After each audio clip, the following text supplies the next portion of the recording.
before I started filming, you actually mentioned that it was Sherlock that you broke into the industry with. Yeah. For Dynamite, and how did that work? Like, what were you doing before then, professionally? I was.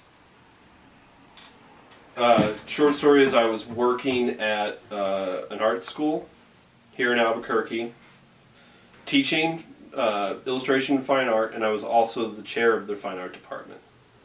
And how I got into comics though was it's sort of a long story. Basically, a friend of mine and I, who I had gone to undergrad with at the Maryland Institute College of Art, Rob Randall. Ever since I was in grad school, my senior year, we had started working on this project, which was a role-playing game. And I had come up with the idea, I don't know, years and years ago for this role-playing game setting, and it kind of lingered in the back of my mind for a very long time. In grad school, we had to come up with a thesis for our second year, and I was like, well, shit, I'll just resurrect that role-playing game that I've been working on, and I'll do artwork for it, as if it was a real role-playing game that I was being commissioned to do work for. I started talking to my friend Rob back down in Baltimore, because I was going to grad school in New York City at School of Visual Arts, and basically said, hey man, do you want to work on this role-playing game with me? We could, I'll be up here working on the artwork for my thesis, and then we can work on the actual game itself in the meantime. And he was like, yeah, that sounds like fun. So we started working on that, and we got really deep into it and really started developing it out. And then after grad school, I moved to back down to Baltimore, and we roomed for 2 years. And during that time, we continued to develop the game. We were getting it closer and closer. We could start play testing it with friends. And then I just got to the point where I was really sick of life on the East Coast. My family was all here in New Mexico, and I only saw them once a year at Christmas. And one day I was like, you know what, I can't live here anymore. And so I told Rawa, I'm gonna leave. I'm gonna move out to New Mexico.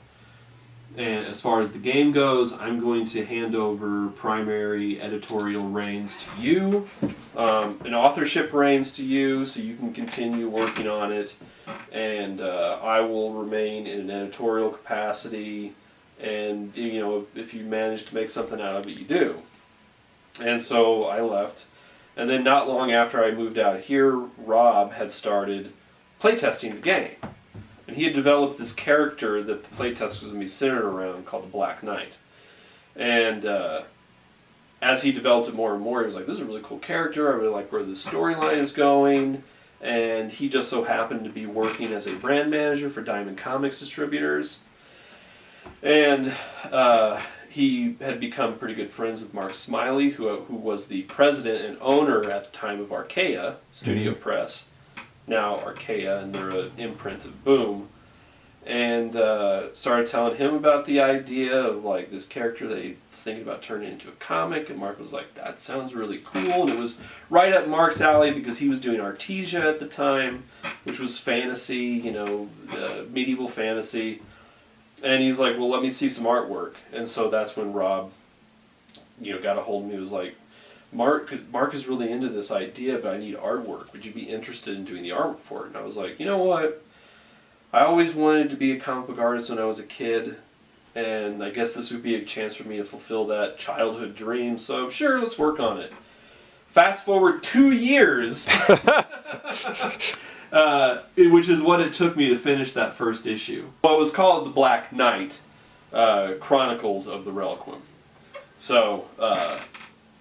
And we had a contract with Archaea and everything for publication, and we just needed to find a colorist, and we needed to find somebody to do letters and all that stuff, because at the time that's the way Archaea worked. It was all your responsibility to get all of that done. And so we were having difficulty with that. But anyway, I went out to San Diego after I got that finished for San Diego Comic-Con, and took those pages, that full portfolio of work, and I actually sat at the Archaea table for a little while and kind of promoted it as something that would, start coming out within, several months. Spoiler, it has never come out. I started kind of showing it around to friends, and one of my friends, Phil Sablick, who I also went to undergrad with, who also got his start in comics at Diamond Comics Distributor right after he graduated, he ended up going to work for Top Cow, and at that point he was their publisher.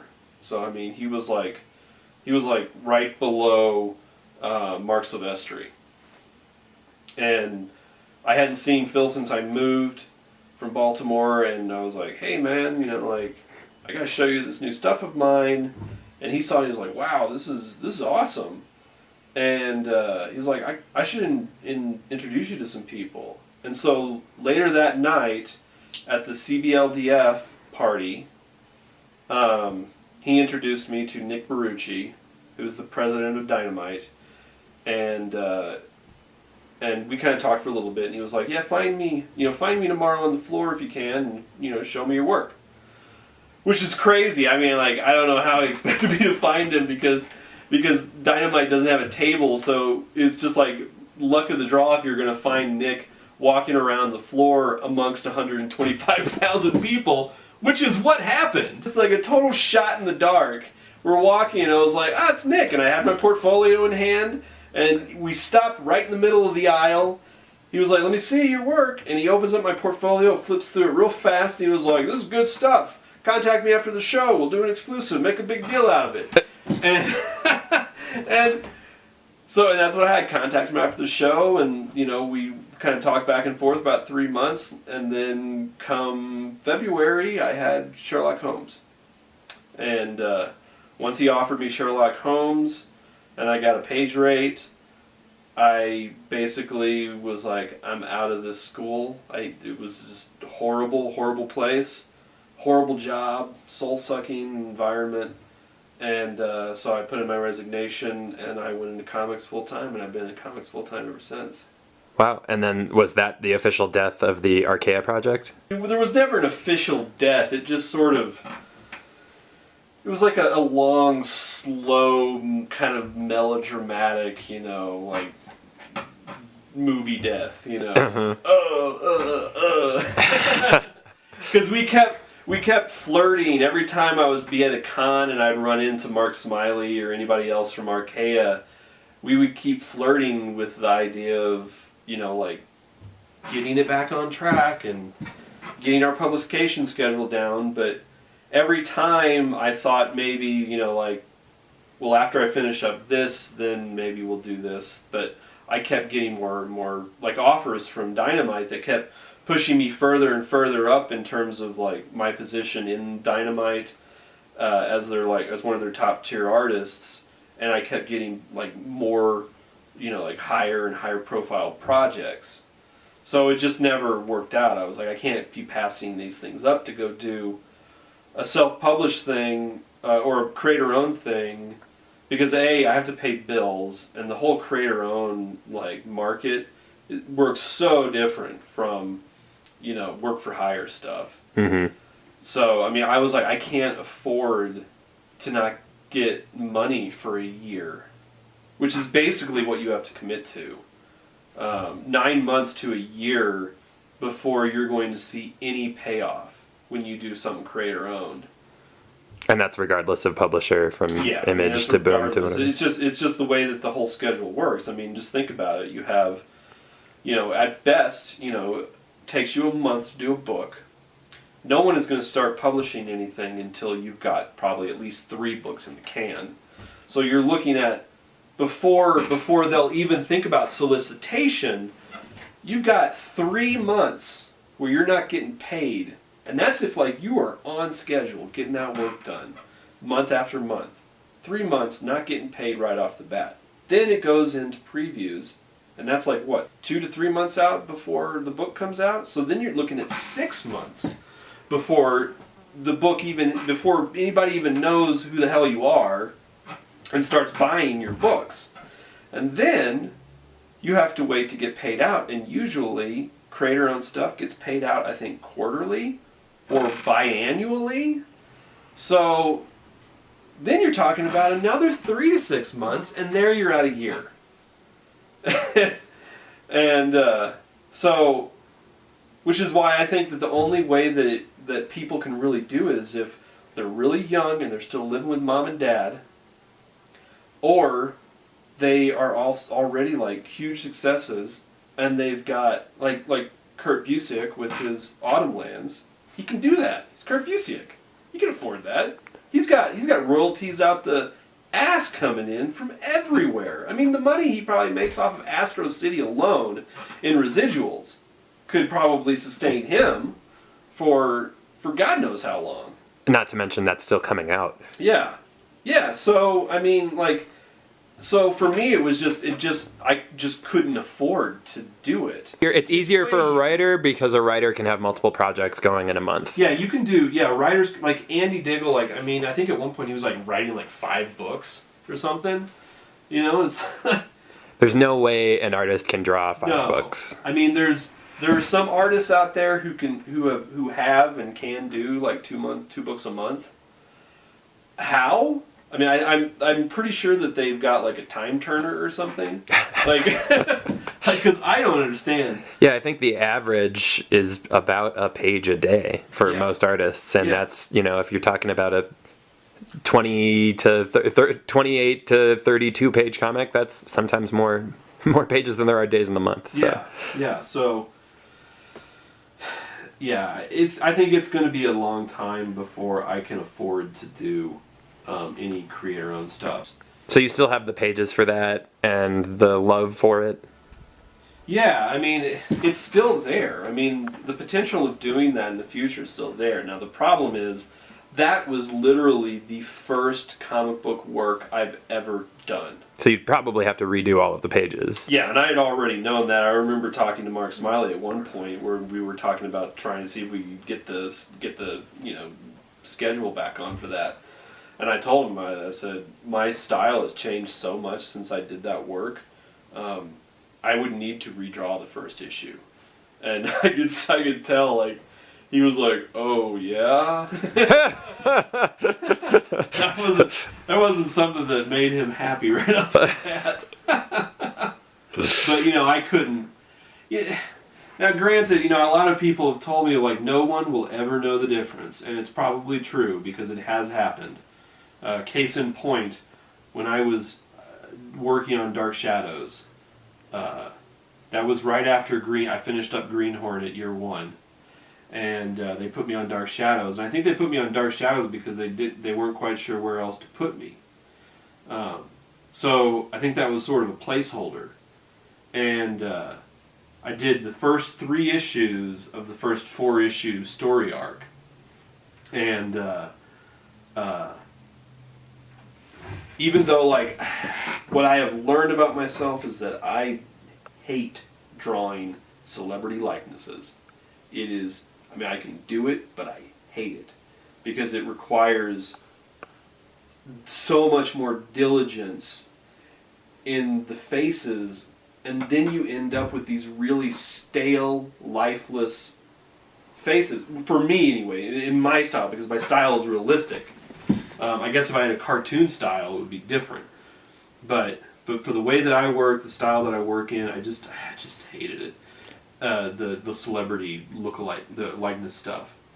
And would that apply to like your oil painting as well? Like if you were oil painting likenesses, would it be? See, it's different for that because you're with an oil painting.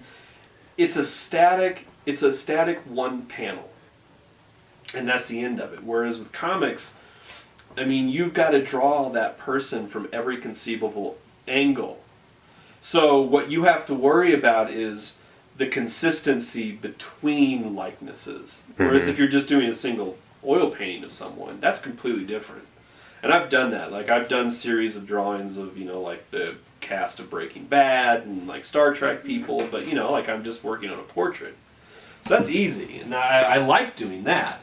But it's that, trying to keep that consistency, and for me, like, I start to lose the life in the drawing, so I just don't like it. But anyway, as much as I dislike doing that work, I made more money off of those original pages than anything else I have ever done. Because the fan base for Dark Shadows is fanatic, and they're old and they're rich.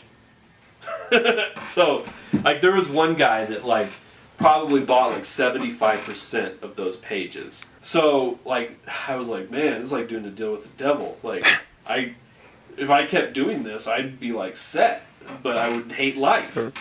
I finished issue 3, and they announced they had gotten the Shadow property. Garth Ennis was going to be writing, and they asked me if I would do the interiors, and I was like, hell yeah, Garth Ennis, the Shadow, shit, yes. And so they moved me. I didn't even do the 4th issue of that story arc. They had a fill-in guy come in and do it, and they moved me over to the Shadow right away. So, back to my original point of, like, people probably wouldn't notice the difference between issue 1 of the Black Knight and issue 2, like, literally 10 years at this point apart, because that same guy who had been buying my pages up for months now contacted me after issue 4 came out and asked me if he could buy pages from that issue. And now, in the issue, they accidentally printed that I was the artist. Oh, man. Yeah. So, he never for once thought, and I'm telling you, that work was, like, totally different from what I was doing. It was not the same person, like, at all. But he just bought it. Like, he just thought it was me. He never questioned whether it was me. And I was like, are you kidding, man? That is not my work. Like, you think that's my work? And that's when finally my friend Andy Kuhn, who'd been telling me for so long, like, stop worrying about the little minor details and the mistakes because no one's going to notice. He's like, you're the only person who's ever going to notice that. Suddenly it was like, there it was, clear as day. No one is going to notice. They won't even notice if another artist takes over the book. Like, one of my biggest fans, a person who has bought like thousands of dollars worth of my work, even that guy didn't know. So, I mean, I still don't know how I should feel about that. Well, and at that point, was he a fan of yours, or was he a fan of Dark Shadows? Because he came to you through Dark Shadows, but did he end up buying anything other than Dark Shadows work? No, he didn't. He's a Dark Shadows fan, so, I mean, the fact that I was... It wouldn't have mattered who was drawing it. Yeah. Bought it, so...